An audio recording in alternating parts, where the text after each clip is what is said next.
Karena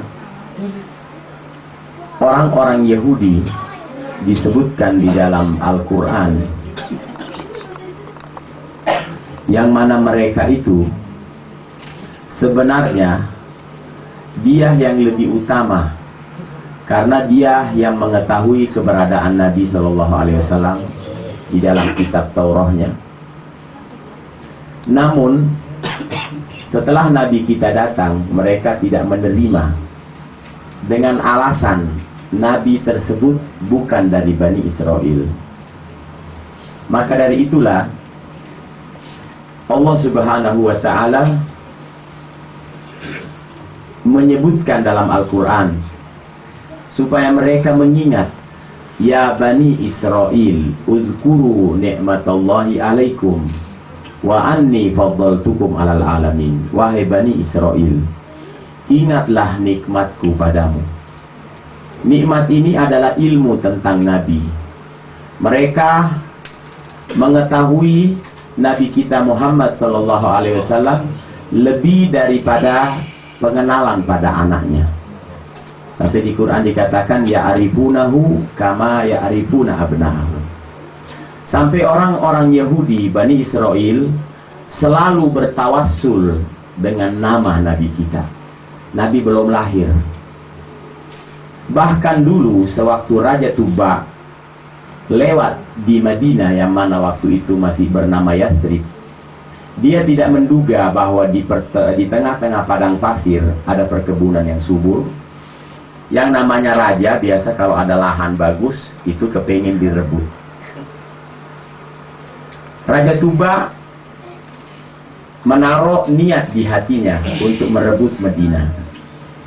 Waktu itu Madinah penuh dengan Yahudi, tapi masih Yahudi benar ya, Yahudi dulu, karena Nabi belum diutus. Jadi orang Yahudi dulu kalau mati masuk surga dulu. Kalau Yahudi sekarang enggak, masuk neraka. Soalnya Nabi udah datang enggak diikuti. Nah, raja ini mengumpulkan pasukan untuk mengambil Madinah. Sewaktu dia berada di perbatasan, ada dua pendeta menahan, wahai raja, tolong urungkan kau punya niat. Karena negeri ini adalah negeri Nabi akhir zaman. Kalau bahasa sekarangnya, jangan diganggu ini negeri. Kamu bisa kualat, kamu bisa celaka. Rupanya perkataan pendeta itu masuk di hati Raja Tuba, sehingga dia mengurungkan niatnya dan beriman kepada Allah Subhanahu wa Ta'ala. Dan raja ini termasuk yang pertama memberi kiswah Ka'bah. Jadi Ka'bah dulu belum berpakaiannya, nggak ada kainnya. Nah, inilah Nabi kadang berbicara kepada sahabatnya, karena ada 1-2 sahabat tidak mengetahui hakikat Raja Tuba. Kaumnya memang musyrik ataupun jahat, tapi rajanya enggak. Kata beliau, la tasubbu Tuba fa innahu kana mu'minan. Kamu jangan mencaci Raja Tuba karena dia itu beriman.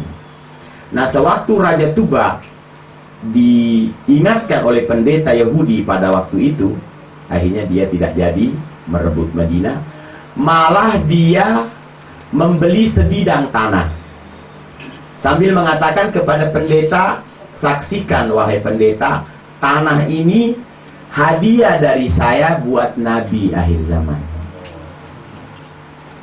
Cerita ini masih beratus-ratus tahun sebelum Nabi lahir. Waktu berjalan, maka Nabi pun lahir di Mekah. Beliau berdakwah dan hijrah ke Madinah. Sewaktu masuk di Madinah, orang-orang Madinah berharap Nabi menginap di rumahnya. Kata beliau, saya menginap di mana ontahku duduk. Akhirnya ontah ini berjalan, orang-orang pada menghalau supaya ontah Nabi masuk ke rumahnya. Ya, gini-gini, paham? Di ontah itu digiring. Kata beliau, khallu sabilaha fa innaha ma'murah. Biarin jalan. Dia itu berjalan enggak kayak anak muda sekarang. Keluar enggak ada tujuannya. Ontahnya Nabi berjalan ada tujuannya. Mengerti. Subhanallah, ontah itu berjalan terus duduk di tanah yang mana Raja Tuba menghadiahkan buat Nabi. Ontanya Nabi aja wali tahu aja. Mengerti. Siapa yang ngasih tahu dia bahwa tanah ini milik beliau? Namun tanah ini sudah dibangun rumah oleh sahabat Abu Ayyub Al-Ansari. Jadi Nabi nginep di rumah Abu Ayyub. Secara zahir Nabi tamu, padahal enggak, Nabi yang punya tanah kok. Ya. Lalu Nabi menancapkan tongkatnya dan mengatakan, "Huna nabnul masajid." Di sini kita bangun masjid. Inilah kisah Yahudi yang mana mereka mengenal Nabi. Bahkan mereka sebelum Nabi diutus, mereka tidak mau berangkat berperang sebelum berdoa dulu. Allahumma bihaqqin nabi al-mab'us inda akhir zaman. Allahumma surna. Ya Allah, berkah Nabi yang kau utus akhir zaman, beri kami kemenangan. Allah kasih kemenangan. Ini orang Yahudi, orang luar, tawasul sama Nabi yang mana beliau belum lahir waktu itu. Allah kasih. Kita orang luar apa orang dalam? Umatnya Nabi, masa orang luar? Orang luar aja make nama Nabi, Allah kasih. Masa kita enggak? Maka dari itulah tidak ada lagi amalan yang terbaik bagi kita kecuali mensyiarkan mahabbah kepada Nabi. Karena hakikat agama adalah cinta kepada Nabi Muhammad SAW. Jadi kalau mau lihat orang itu agamanya bagus, jangan lihat sholatnya banyak. Dulu ada seorang waktu Nabi pulang dari Hunain, perang Hunain, Nabi membagi-bagikan ghanimah pada waktu itu. Banyak orang-orang yang baru masuk Islam, Nabi kasih ontah banyak. Ya, dikasih ontah banyak. Ada yang dikasih 100 ontah. 100 ontah. Satu ontah tuh 10 juta ya. 100. 1 miliar. Satu kali dorong. Ada orang mengatakan, "I'dil ya Muhammad, fa innaka lam ta'dil." Adillah wahai Muhammad, kamu tidak melakukan keadilan. Maksudnya ada orang yang udah lama Islam kok nggak dikasih. Nabi waktu itu muka beliau merah, menahan marahnya, sambil mengatakan, "Illam adil, faman ya'dil." Kalau saya tidak adil, siapa lagi yang adil? Ternyata yang berbicara ini tidak begitu senang dengan Nabi. Tapi dia punya sholat, dia punya puasa, dia punya bacaan Quran. Apa kata beliau? Yakhruju min dhiddi hadza, akan keluar dari keturunan orang ini. Yahkiruna sholatakum min sholatihim. Sholatmu nggak ada apa-apanya dibanding sholat dia. Puasamu nggak ada apa-apanya. Yaqra'una Quran. Ini pengertian yaqra'una Quran. Rata-rata mereka hafal Quran. Walakin la yujawiru hanazirahum. Tapi nggak lewat di tenggorokannya. Soalnya nggak cinta Nabi. Ya, dia nggak cinta Nabi, tapi dia mengandalkan sholatnya, puasanya, Qurannya. Yakhrujuna minad din. Mereka keluar dari Islam. Kama yakhrujus sahmu minar ramiyah. Ini sebagai tanda orang kalau enggak cinta Nabi sulit untuk mati dalam Islam. Ini ada kisah nyata, orangnya masih hidup. Kalau ada yang kepengen ketemu boleh saya antar. Tapi jangan sekarang, habis maulid lebih banyak nih. Ya. Anaknya sudah haji, udah tua juga. Bukan anaknya, keponakannya. Itu dia bercerita tentang pamannya. Pamannya ini saudagar sarung dulu. Sholat nggak ada seperti dia. Waktu masuk langsung sholat. Khusyuk lagi sholat. Kadang ada orang mau beli sarung ukuran 5 juta dulu. Sekarang 100 juta lebih ya. Uang dulu 70-an. Dulu tuh 5 juta tuh gede. Dulu. Sekarang 5 juta kecil. Kadang orang mau beli sarung nggak diladeni, sholat dulu. Ya. Walhasil sholatnya sulit dibandingi, khusyuknya, ngajinya, sedekahnya, haji jangan tanya, tiap tahun haji. Cuman keponakannya bertanya kepada saya langsung. Saya heran nih, waktu mau meninggal kok sulit baca syahadat. Kayak orang kepanasan gitu, bolak-balik. Saya juga nggak ngerti, cuman saya iseng tanya, Haji, mungkin paman Haji sama Nabi kurang cinta kali. Iya, Bib, dia nggak mau maulid. Nah, toh, ketemu dah. Pamannya tadi nggak mau maulid. Punya paham maulid di bid'ah. Ya, nggak bisa kita sebut ya, kita juga nggak etis ya, nyebut-nyebut golongan. Yang jelas, pamannya ini memegang pemahaman tidak membenarkan maulid. Nggak mau maulid. Sholatnya, ketepatan waktunya, sedekahnya, hajinya.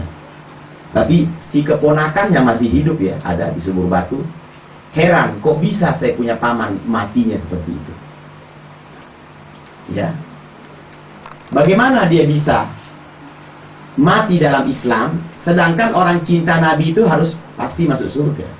Karena kalau udah cinta Nabi, pasti masuk surga. Nggak usah manusia. Apa aja yang cinta Nabi masuk surga. Batu aja masuk surga. Gunung Uhud kan batu. Gunung apa itu gunung? Apalagi gunung di Madinah, batu ya, batu. Ini gunung, waktu terjadi perang Uhud, itu ikut andil membela Nabi dengan meretakkan bagian bawah. Masih ada bekasnya sekarang. Sehingga Nabi masuk pada waktu itu. Ya, minallah, dari Allah semua, tapi ada sebabnya kan, ada sebab. Nah, Nabi megang itu gunung. Uhud jabalun yuhibbuna wa nuhibbu.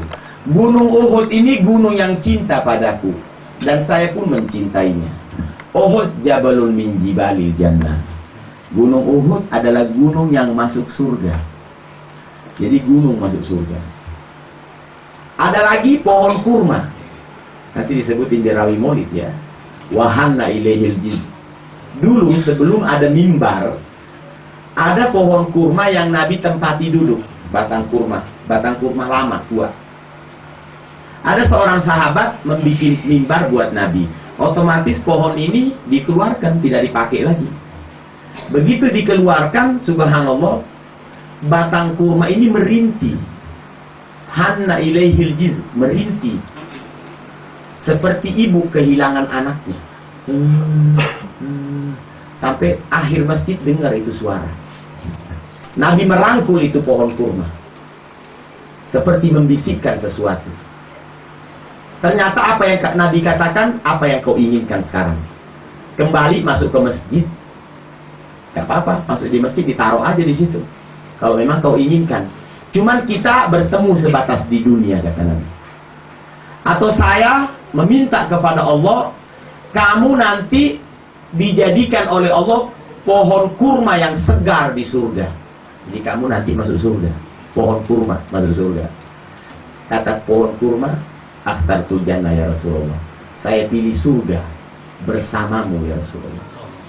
Al-Imam Hasan Basri kalau meriwayatkan hadis ini, beliau menangis sambil mengatakan, wahai umat Muhammad, jangan sampai pohon kurma lebih dari kamu. Kurma memilih surga bersama Nabi, kok banyak umatnya memilih dunia, meninggalkan Nabinya. Sampai di rawi-rawi maulid banyak disinggung ya, apa tuh, laulak ma khalaqtul aflak, juga dikatakan al-kaunu isyaratun wa antal maksud. Kaun ini hanya isyarat saja. Ya, kayak pengantin ya, ada janurnya, ada apa tuh, rame-ramenya, itulah dunia. Yang dimaksud Nabi. Jadi kalau nggak ada Nabi, nggak ada dunia ini. Nggak ada Nabi Adam, nggak ada semuanya. Kaun itu sudah nggak ada lagi. Selain Allah namanya kaun. Nah, yang kita sekarang pikirkan, banyak umat Nabi mengejar dunia, ninggalin Nabinya. Bukankah dunia ini ada karena Nabi? Kenapa kau kejar yang ini? Nah, ini kau tinggalkan. Ya. Nah, inilah hikmah maulid. Kita angkat mahabbah kepada beliau. Karena semuanya dari mahabbah, dari cinta seluruhnya. Orang kalau cinta ngerjain sesuatu enak gitu, enggak takalluf. Takalluf itu dipaksa. Ya. semua pekerjaan termasuk ibadah-ibadah setelahnya. Saya nggak berbicara ibadah sekarang, ya, karena ada 1-2 juga, subhanallah. Kenapa sih orang pakai baca rawi maulid terus nggak ngaji Quran, nggak ini, ya Allah, mau jawab gimana lagi orang ini. Saya katakan orang kalau udah cinta Nabi itu ngajinya semangat, betul nggak? Nah saya mau nanya, yang ngadain maulid ini siapa sih? Bukankah jamaah pengajian? Coba perhatiin. Yang ngadakan maulid pasti mereka memahami ilmu. Ada nggak maulid jamaah preman yang ngadain? Nggak nemu. Pasti ahli ilmu. Pasti ahli ilmu. Tujuannya supaya membangkitkan semangat orang-orang yang mungkin masih belum dekat dengan Nabi. Maka dari itulah tidak ada pilihan bagi kita dalam perayaan maulid ini adalah supaya kecintaan kita bertambah. Insya Allah sahibul majlis, sahibul bait Habib Alwi Assegaf dan putra-putra beliau insya Allah diberikan semangat, ya, terus kita bangkit. Dan juga pesan Al-Walid, ya, bagaimana beliau kalau ada orang datang suruh bikin maulid walaupun kecil, kita nggak ngelihat banyaknya. Kita kepingin masuk surga nggak nunggu orang banyak, betul nggak? Mau banyak mau sedikit itu urusan kedua. Ya, insya Allah majlis yang mulia ini diberkahi oleh Allah. Saya minta maaf saya nggak duduk sampai habis.